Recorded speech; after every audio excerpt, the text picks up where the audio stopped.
आप आए, आप लोगों का धन्यवाद, बहुत आभार। बल्कि तो हमारे कार्यक्रम का समय शुरू होता है और हम कार्यक्रम शुरू करते हैं। आप सभी अतिथिगण को मेरा सादर नमस्कार। भारतवर्ष की प्रसिद्धि के अनेक कारण हैं, जैसे साहित्य, संस्कृति, संस्कार, भाषा और ऋतुएं आदि। भारत को ऋतुओं का देश भी कहा जाता है। वैसे तो हमारे देश में 6 ऋतुएं हैं, लेकिन मुख्य रूप से 4 का अधिक महत्व है। वसंत, ग्रीष्म, वर्षा और शरद। वसंत स्प्रिंग सीजन उत्तर भारत तथा समीपवर्ती देशों की 6 ऋतुओं में से एक ऋतु है, जो फरवरी, मार्च, अप्रैल के मध्य इस क्षेत्र में आती है। और इसके अलावा ऐसा माना जाता है कि माघ महीने की शुक्ल पंचमी से वसंत ऋतु का आरंभ होता है। फागुन और चैत्र मास वसंत ऋतु के माने गए हैं। फागुन वर्ष का अंतिम मास है और चैत्र पहला। इस प्रकार हिंदू पंचांग के वर्ष का अंत और प्रारंभ वसंत में ही माना गया है। जहां तक बौद्ध धर्म की बात करें तो सिद्धार्थ के बुद्ध बनने की यात्रा की पहली घटना भी वसंत ऋतु में ही घटी थी। वसंत जहां एक और आशा, उत्साह से परिपूर्ण होकर जीवन में आगे बढ़ने के लिए प्रेरित करता है, वहीं दूसरी ओर शिक्षा और बुद्धि के संतुलन के साथ आशावादी और आध्यात्मिक वातावरण भी बनाता है। उत्थान फाउंडेशन द्वारका, नई दिल्ली द्वारा आयोजित इस अंतरराष्ट्रीय वेबिनार में आज हम साहित्य और वसंत ऋतु एक अनुभूति विषय पर चर्चा एवं काव्य पाठ करने जा रहे हैं। आयोजन का उद्देश्य साहित्य में वर्णित वसंत ऋतु की अनुभूति को जानना और समझना है। वेबिनार की शुरुआत करते हैं द्वीपों के एक बहुत ही सुंदर देश से और आमंत्रित करते हैं मिनी भारत से हिंदी टीचर्स एसोसिएशन फिजी की राष्ट्रीय अध्यक्षा, जो यूनिवर्सिटी ऑफ फिजी में हिंदी अध्यापन कार्य में संलग्न है। साहित्य व संस्कृति से सराबोर धारा से बसंती बयार की बात कहने के आज हमारे साथ जुड़ रही हैं। तो मैं आमंत्रित करने जा रही हूँ मनीषा जी को। मनीषा जी, आप आमंत्रित हैं। धन्यवाद अरुणा जी, धन्यवाद।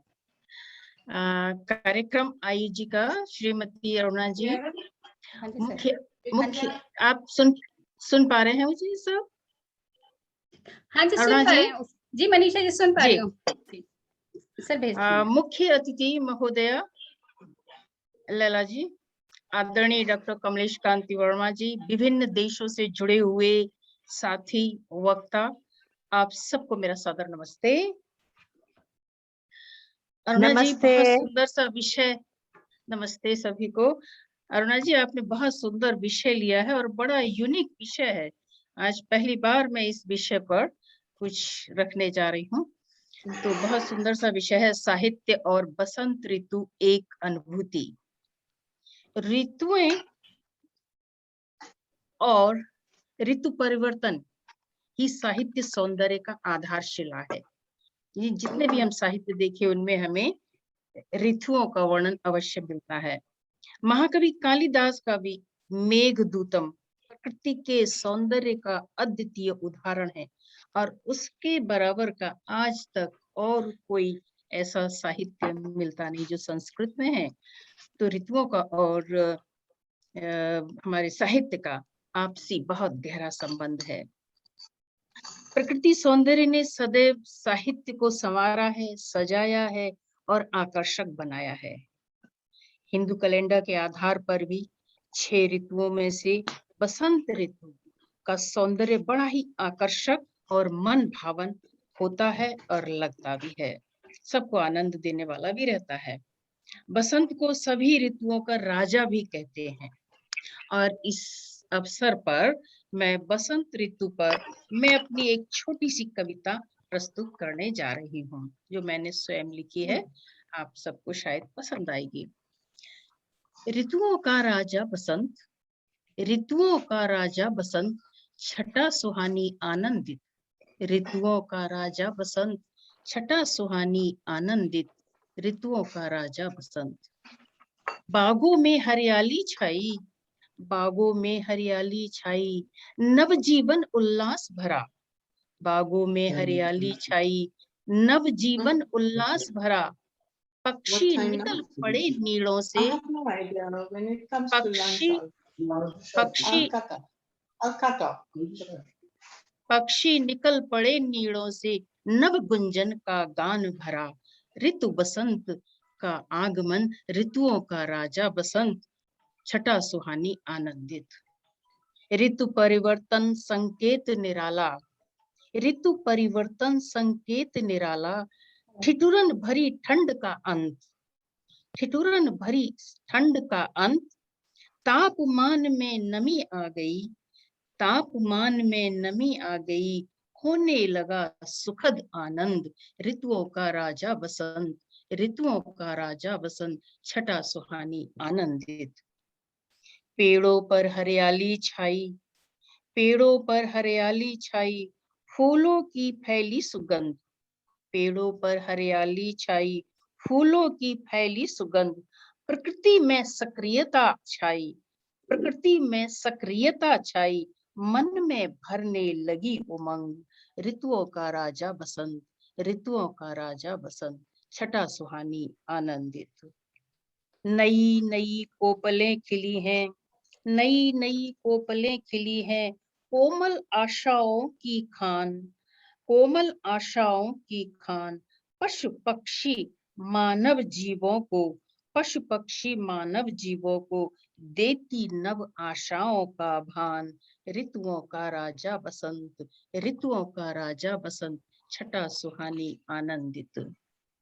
धरा सुहानी पीली पीली, धरा सुहानी पीली पीली, खेतों में फूली सरसों, धरा सुहानी पीली पीली, खेतों में फैली सरसों, प्रकृति ने जैसे मखमल का, प्रकृति ने जैसे मखमल का दिया बिछा हो एक बिछौना।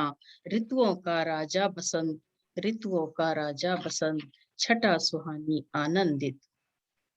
फसलें पकने लगी खेत में, फसलें पकने लगी खेत में, हर्षित होने लगे किसान, स्वप्न सुहाना लगे देखने, स्वप्न सुहाना लगे देखने, अब होगा कष्टों का अंत, अब होगा कष्टों का अंत। ऋतुओं का राजा बसंत, ऋतुओं का राजा बसंत, छठा सुहानी आनंदित। कमल फूल से भरे सरोवर, कमल फूल से भरे सरोवर, मुस्काते लहराते देते संदेश, कमलों से भरे सरोवर, मुस्काते लहराते देते संदेश। ऋतुओं सा ही समय बदलता, ऋतुओं सा ही समय बदलता, लो जीवन का भरपूर आनंद। ऋतुओं सा ही समय बदलता, लो जीवन का भरपूर आनंद। ऋतुओं का राजा बसंत, ऋतुओं का राजा बसंत, ऋतुओं का राजा बसंत, छठा सुहानी आनंदित। मंद मंद बहती बयार, मंद मंद बहती बयार, लेकर फूलों की सुगंध, मंद मंद बहती बयार, लेकर फूलों की सुगंध, प्रेरित करती जन जीवन को, प्रेरित करती जन जीवन को, मन में महके सदा बसंत, मन में महके सदा बसंत। ऋतुओं का राजा बसंत, ऋतुओं का राजा बसंत, छठा सुहानी आनंदित। मधुमक्खी तितलियां झूमती, मधुमक्खी तितलियां झूमती, लेती मधुरस का आनंद, मधुमक्खी तितलियां झूमती, लेती मधुरस का आनंद। कोयल कुंजित, कोयल गुंजित करती उपवन, कोयल गुंजित करती उपवन, कहती बोलो मधुर वचन, कहती बोलो मधुर वचन। ऋतुओं का राजा बसंत, ऋतुओं का राजा बसंत, छठा सुहानी आनंदित, छठा सुहानी आनंदित। अब ऋतुराज बसंत हमें क्या संदेश देता है? ऋतुराज संदेश निराला, ऋतुराज संदेश निराला, समय चक्र चलता रहता है, समय चक्र चलता रहता है।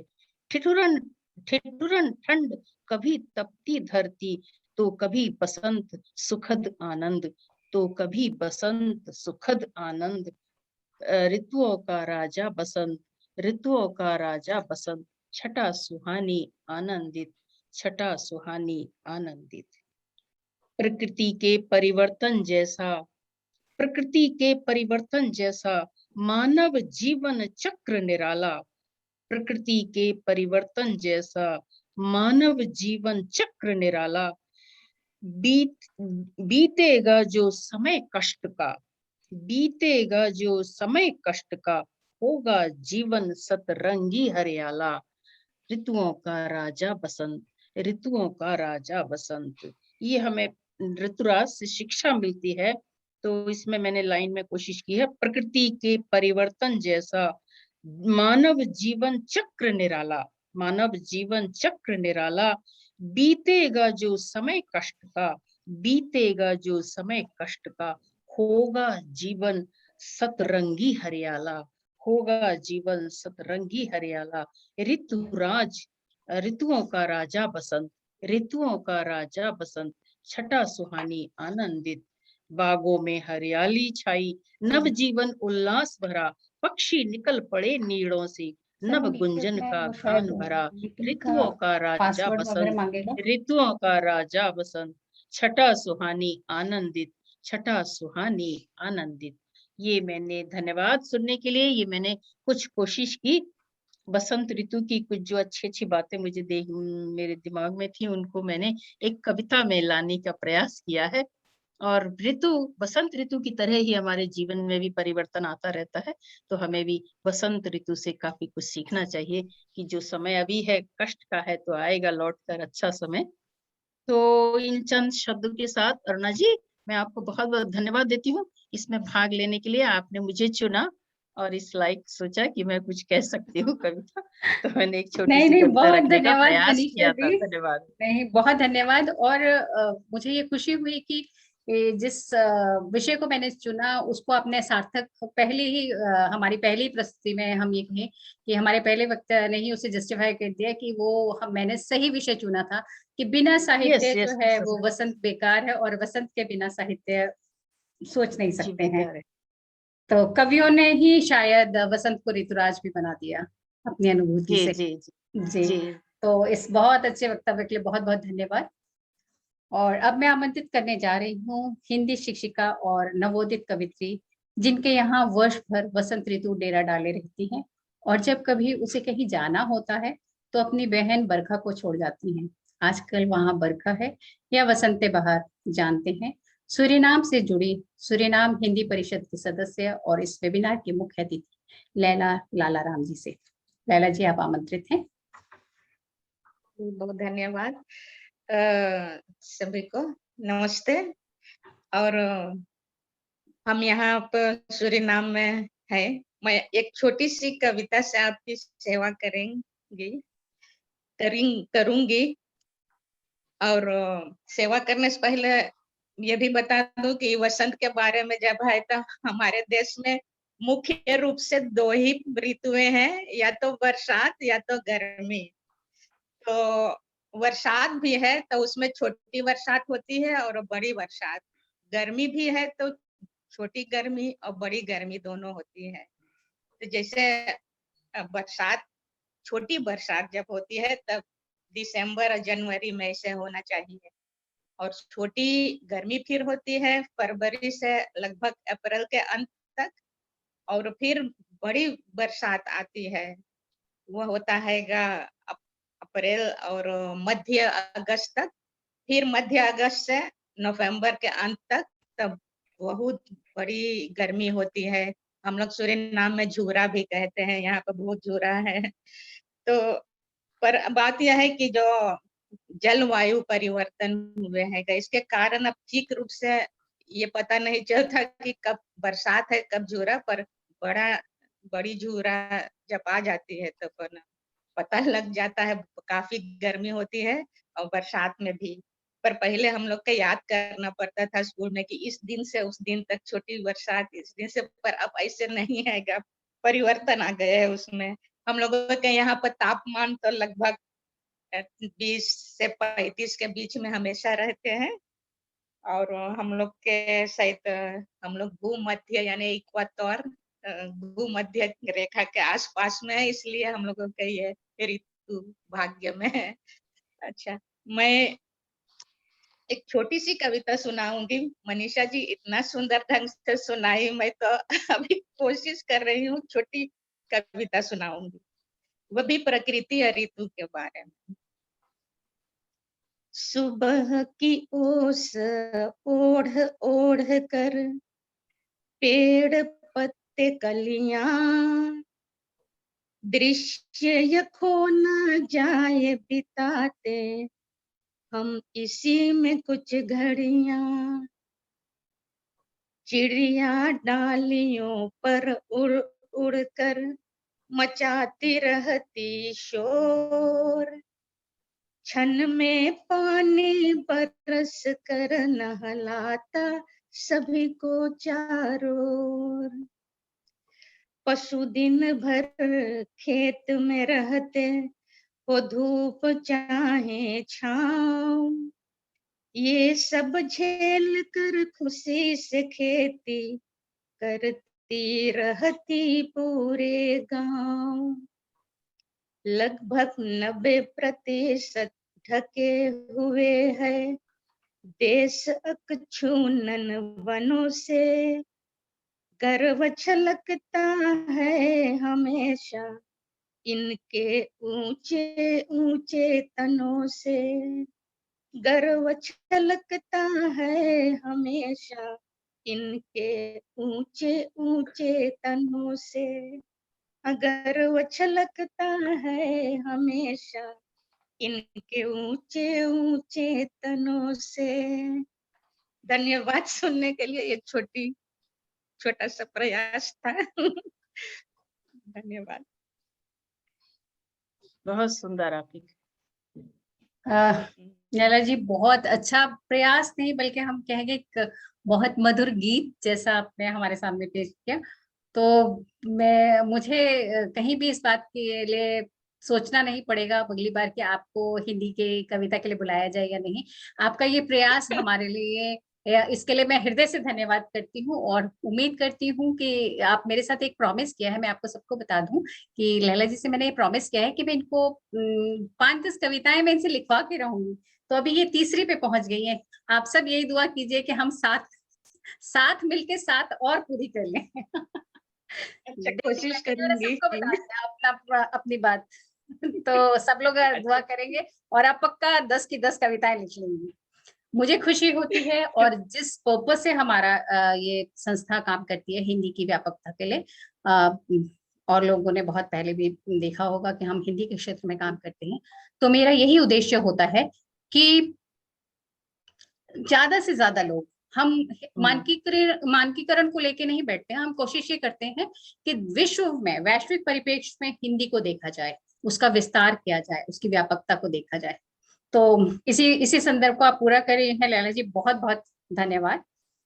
और हम थोड़ा सा अब आप ही की तरफ और बढ़ते हैं और अब मैं आमंत्रित करने जा रही हूँ भारत की संस्कृति को व्यापकता प्रदान करने के लिए दृढ़ संकल्प भारतीय उच्चायोग में द्वितीय सचिव हिंदी शिक्षा एवं संस्कृति के पद पर कार्यरत शिव कुमार निगम जी को अंग्रेजी और हिंदी साहित्य लेखन के प्रति अनुराग के साथ अनुवाद का सफर तय करते हुए त्रिनाद टोबैगो जा पहुंचे हैं।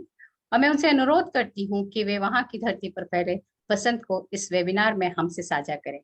शिव कुमार जी, आप आमंत्रित हैं।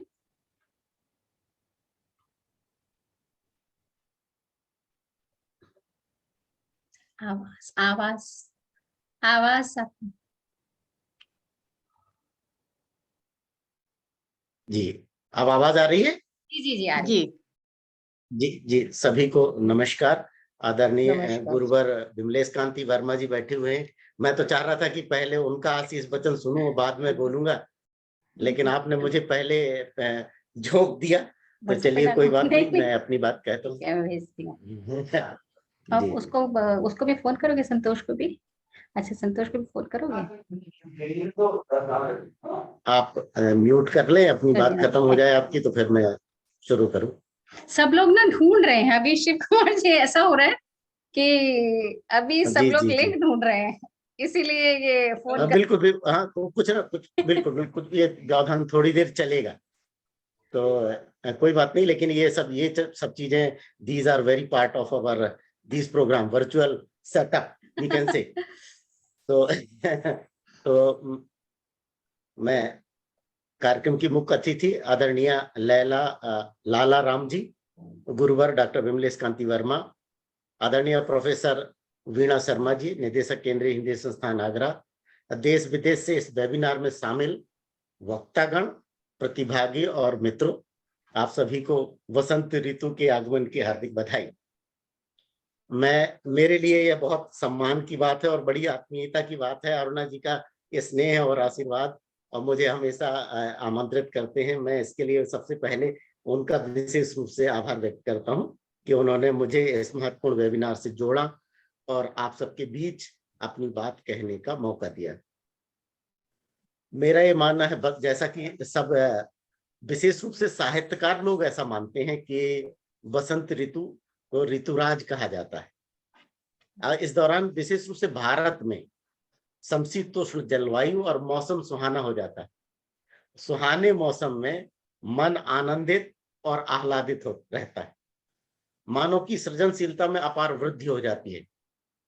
यदि मैं कहूं कि बसंत और साहित्य का संबंध चोली दामन या फूल और खुशबू जैसा होता है तो इसमें कोई अतिशयोक्ति नहीं होगी।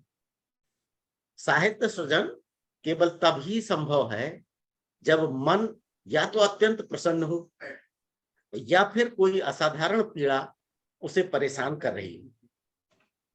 अंग्रेजी के प्रतिष्ठित कवि विलियम वर्ड्सवर्थ कविता को परिभाषित करते हुए कहते हैं कि poetry is an spontaneous overflow of powerful emotions और इमोशंस रिकलेक्टेड इन ट्रैंक्विलिटी।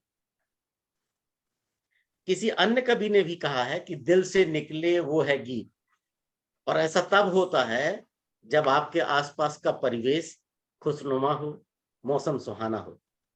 प्रकृति, ऋतुओं और मौसम के मनोहारी दृश्य एवं विभिन्न परिस्थितियों में नायक नायिकाओं के मनोभाव छायावादी कवियों, विशेष रूप से महादेवी वर्मा, श्वेतानंदन पंत, अयोध्या सिंह उपाध्याय हरिऔध और निराला जी के साहित्य सृजन का मुख्य आधार रहे।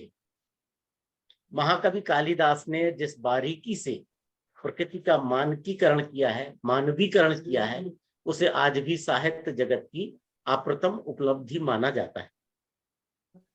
मुझे लगता है कि बहुत सारे सुधीजन यहाँ बैठे हुए हैं, ज्यादा लंबा व्याख्यान देना उचित नहीं होगा और बेहतर है कि अच्छे वक्तव्य सुने जाएं। लेकिन ऐसा है कि भाई, जैसा कहा जाता है ना कि बसंत ऋतु में किसी भी सृजनशील व्यक्ति की सृजनात्मकता चौगुनी और दसगुनी हो जाती है। तो सृजनात्मकता का अंकुर सुसप्तावस्था में होते हुए भी वसंत के आगमन पर प्रस्फुटित हो उठता है। और लगभग 1 वर्ष के बाद मैं अभी भारत में अपने परिवार के बीच आया हूँ और इस बसंत ऋतु के सुहाने मौसम ने मुझे भी कुछ लिखने के लिए प्रेरित किया है। तो प्रस्तुत है एक कविता जो मेरा निजी अनुभव है, परंतु मेरा दावा है कि कहीं ना कहीं यह भाव आप सब सुधी जनों को सार्वभौमिक लगेगा। आप लोग तो पारखी लोग हैं। देखिए, मैंने एक कविता लिखी थी, रिश्तों की सच्चाई। मेरा व्यक्तिगत अनुभव है, आप लोग ध्यान देंगे कि गैरों से अपनापन रखना कुछ हद तक तो अच्छा है। गैरों से अपनापन रखना कुछ हद तक तो अच्छा है, और सीमा से यदि पार हुआ तो घोर निराशा और गच्चा है। सीमा से यदि पार हुआ तो घोर निराशा और गच्चा है। और रिश्ते नाते सब झूठे हैं, अपने अपनों से ही रूठे हैं। रिश्ते नाते सब झूठे हैं, अपने अपनों से ही रूठे हैं। ऐसे में उम्मीद करे क्या, जब सावन में भी तरु ठूठे हैं। ऐसे में उम्मीद करे क्या, जब सावन में ही तरु ठूठे हैं। और आंखों में सतरंगी सपने अपने बने रहेंगे अपने।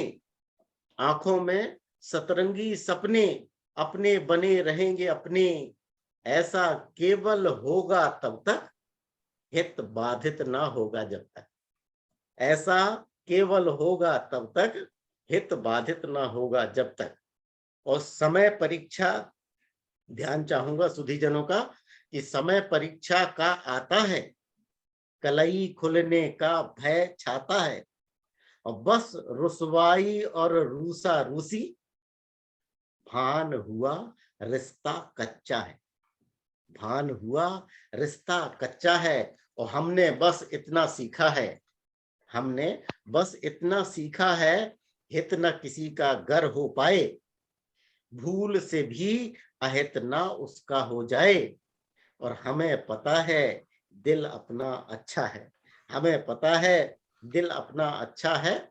और आखिरी 2 पैराग्राफ और है, दो मिसरे, कि रिश्ते नहीं बनाए जाते, रिश्ते नहीं बनाए जाते, खुद व खुद ये बन जाते हैं, और थोड़ी लोच अगर हो इनमें, तब मानो रिश्ता सच्चा है। थोड़ी लोच अगर हो इनमें, तब मानो रिश्ता सच्चा है। और गैरों से अपनापन रखना कुछ हद तक तो अच्छा है, और सीमा से यदि पार हुआ तो घोर निराशा और गच्चा है।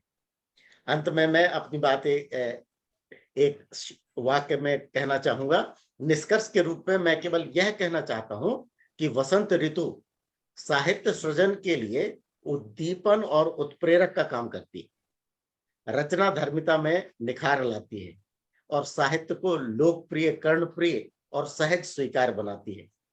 अपनी बात समाप्त करने से पहले मैं इस वेबिनार की शानदार सफलता की कामना करता हूं, और अरुणा जी को एक बार पुनः बहुत बहुत आभार व्यक्त करता हूं। शुक्रिया, आप सबने मुझे ध्यान से सुना। बहुत बहुत धन्यवाद शिव कुमार जी। और आपने रिश्तों की सच्चाई की बात की, सचमुच वसंत भी वही सब करता है शायद, क्योंकि पतझड़ आने के बाद नई कोंपलें खिलती है, तो पुराने पुराने रिश्ते जो ऊपरी तौर पे जिन पे झूठा आवरण होता है वो झड़ जाता है, और नई कोंपलों के साथ रिश्तों के नए आयाम देखने को मिलते हैं। तो बहुत बहुत धन्यवाद आपके इस कविता और बातों का, और आपका इस कार्यक्रम में जुड़ने के लिए, क्योंकि आपके व्यस्त कार्यक्रमों के बीच में आपने हमें समय दिया। बहुत बहुत धन्यवाद। और हमारी बहुत अगली शुक्रिया वक्ता, आपका। जी, हमारी अगली वक्ता विश्वरंग टैगोर अंतर्राष्ट्रीय साहित्य और कला संस्था की ऑस्ट्रेलियाई इकाई के निदेशक होने के साथ साथ Indian literary and art society of Australia की संस्थापिका और अध्यक्षा हैं। मैं बात कर रही हूँ रेखा राजवंशी जी की, जो सिडनी में 20 वर्ष से हिंदी अध्यापन व साहित्य के कार्य में संलग्न है। तो आइए जानते हैं वसंत ऋतु को वे किस रंग में देखती हैं। रेखा जी, आप आमंत्रित हैं। बहुत बहुत नमस्कार सबको, प्रणाम और वसंत ऋतु की बधाई। और आपने मुझे अरुणा जी बुलाया, आपको बहुत बहुत धन्यवाद। और इसके साथ डॉक्टर विमलेश कांति वर्मा जी, जो कि मुख्य अतिथि हैं, लैला लाला राम जी सूरीनाम से, और प्रोफेसर बीना शर्मा जी, जिन आप सबको मैं जानती हूँ, आप सब तक मेरा नमस्कार और बधाई पहुंचे। तो यहाँ हम पहले बस बहुत ज्यादा न बोलते हुए मैं ये बताना चाहूंगी कि हमारे यहाँ तो अभी गर्मी चल रही है, और ये गर्मी का मौसम शुरू होता है दिसंबर, जनवरी और फरवरी। दिसंबर से और फरवरी तक चलता है। बिल्कुल भारत का उल्टा है ऑस्ट्रेलिया में। तो भारत में यहाँ बहुत सर्दी होती है, तो यहाँ बहुत गर्मी होती है। और उसके बाद हमारा पतझड़ आ जाता है, और पतझड़ मार्च, अप्रैल और मई तक चलता है। और उसके बाद सर्दियां आ जाती हैं। तो सर्दियां जून, जुलाई और अगस्त तक चलती हैं। और उसके बाद स्प्रिंग यानी कि वसंत आता है। वसंत का जो उत्सव है सितंबर, अक्टूबर और नवंबर तक रहता है, गर्मी यानी कि गर्मियों से पहले। तो अगर आप लोग ऑस्ट्रेलिया आना चाहें, तो अगर अक्टूबर, नवंबर, दिसंबर में आएंगे तो आपको बहुत अच्छा लगेगा। सितंबर से ही बहुत कुछ बदलने लगता है। और इस बार अलग बात है कि गर्मियों में यहाँ बारिश, यानी कि यहाँ कहा जाता है वेट समर्स है इस साल, यानी कि जब भी गर्मी होती है 3-4 दिन, तो उसके बाद खूब बरसात हो जाती है।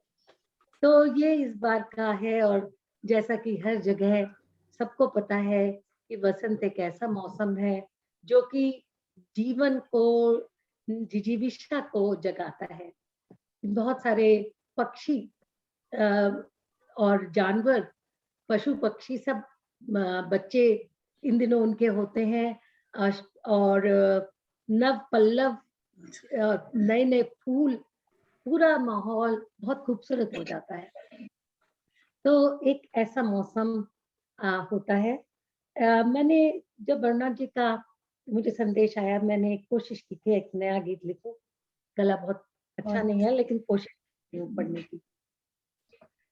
छत नारी महुआ फिर आज खिलखिलाया है, छत नारी महुआ फिर आज खिलखिलाया है, मौसम ने बासंती आंचल फैलाया है, छत नारी महुआ फिर आज खिलखिलाया है, मौसम ने बासंती आंचल फैलाया है, दुल्हन सी धरती ने बदले हैं आभूषण, सकुचाई सी गोरी देख रही है दर्पण, कोयल की बोली ने मन को हर्षाया है, छत नारी महुआ फिर आज खिलखिलाया है, और खेतों में सरसों है, खेतों में सरसों है, क्यारी क्यारी केसर, स्वर्ण कलश धरती पर बिखराता है दिनकर, अमवा के पेड़ों पर, अमवा के पेड़ों पर बौर नया छाया है, छत नारी महुआ फिर आज खिलखिलाया है। और आगे अगला है, यौवन खिलाया है तितली के पंखों पर, यौवन खिलाया है तितली के पंखों पर, झूम रहा है मधुकर फूलों का रस पीकर, प्रियतम से मिलने को मनुआ अकुलाया है, छत नारी महुआ फिर आज खिलखिलाया है। और इसका अंतिम, गाती है नया राग, गाती है नया राग हरियाती आशाएं, गाती है नया राग हरियाती आशाएं, ढोलक की थापों पर नाच रही इच्छाएं, गाती है नया राग हरियाती आशाएं, ढोलक की थापों पर नाच रही इच्छाएं, सपनों के इंद्रधनुष, सपनों के इंद्रधनुष अखियों में लाया है, छत नारी महुआ फिर आज खिलखिलाया है, मौसम में बासंती आंचल फैलाया है, छत नारी महुआ फिर आज खिलखिलाया। बहुत बहुत धन्यवाद आपका। बहुत रेखा जी, बहुत बढ़िया, बहुत खूबसूरत रेखा जी। और मैं ये सोच रही हूँ कि आपको 2 दिन पहले और बोला होता तो हमारे लिए, मैं तो बहुत जल्दी में आपने इतना लिखा तो हम तो बिल्कुल बाग बाग हो गए कि अगर आपको 2 दिन पहले और बोला होता तो कितना अच्छा प्रस्तुति हमें मिलती। तो अगली बार के लिए आपको थोड़ा सा पहले नॉक कर लेंगे। पर बहुत बहुत धन्यवाद, आपने इतने कम समय में, मुझे पता है कि आपको बिल्कुल लास्ट मोमेंट में और आप फिर जाना भी होगा, तो बहुत धन्यवाद।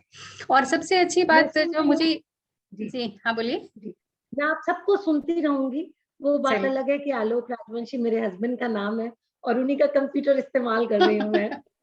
जी और इतनी देर में मैं रात के 9 बज गए हैं। हाँ जी, तो व्यस्तता में समझ रही हूँ, इसीलिए मैंने आपको कहा था बस मैं आपको पहले कॉल पे ले लूंगी।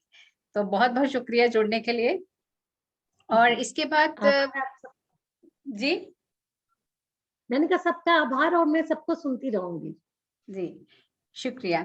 अब मैं आमंत्रित करने जा रही हूँ गुआना से पंडित हरिशंकर जी को। हिंदी भाषा और संस्कृति को समर्पित मन विदेश में हिंदी शिक्षण कार्य में बड़ी तत्परता से लगा है। संस्कार और संस्कृति के कार्यों में संलग्न कवि मन बसंत ऋतु का क्या कुछ वर्णन करता है, आइए जानते हैं हरिशंकर जी से। हरिशंकर जी, आप आमंत्रित हैं।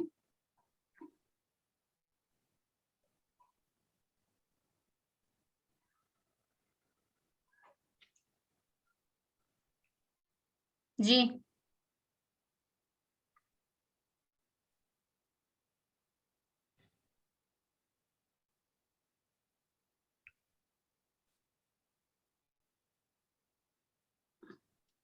आपको आवाज नहीं आ रही है?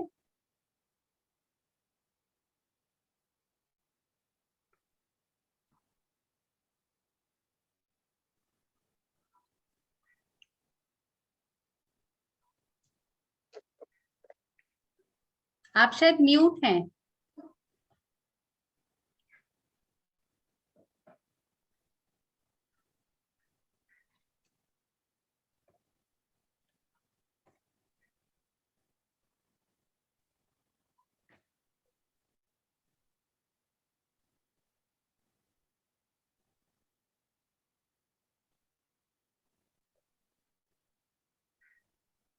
तकनीक में एक और खराबी।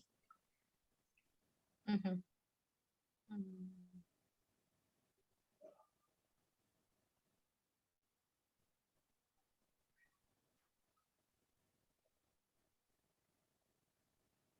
आ,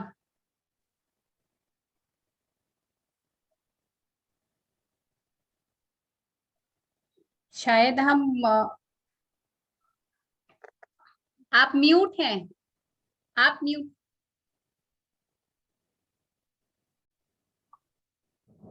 इशारे से कहें, इशारे से सुन नहीं पा रहे हैं।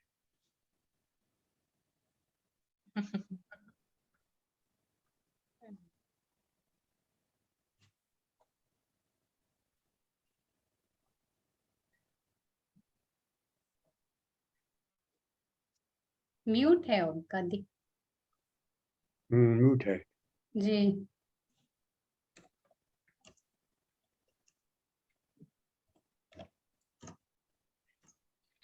नमस्ते। अन्ना जी, आप उनको पर्सनल में एक मैसेज डालिए।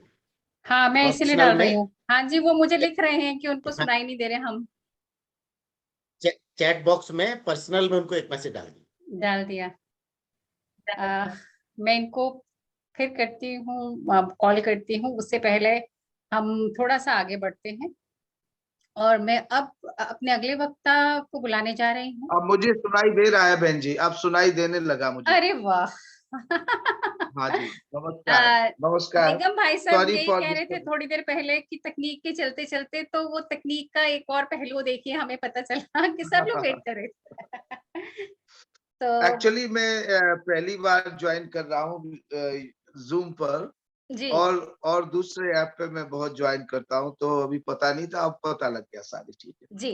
तो आप हाँ जी। आमंत्रित और हैं।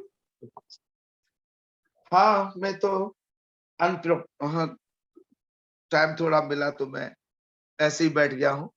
उसके लिए क्षमा करना, जो भी आप हमें आदेश करेंगी मैं बोलूंगा। जी आप आपको, आपने आमंत्रित कहा मेरी हैं। कविता आपको सुनना है, जी तो हम आपको, आपने बसंत ऋतु पे मैंने आज से 30 साल पहले एक कविता लिखी थी। लिखी कई है, लेकिन अभी मैं पुराना ये सब देख रहा हूँ, दस्तावेज तो मिल रही हैं, और तो एक ये कविता अभी आ गई, तो मैं आपको आज्ञा हो तो मैं सुना दूं। जी जी। तो ये कविता, बसंत ऋतु तो हमारे देश में ऋतुराज, हम लोग कहते हैं कि ऋतुराज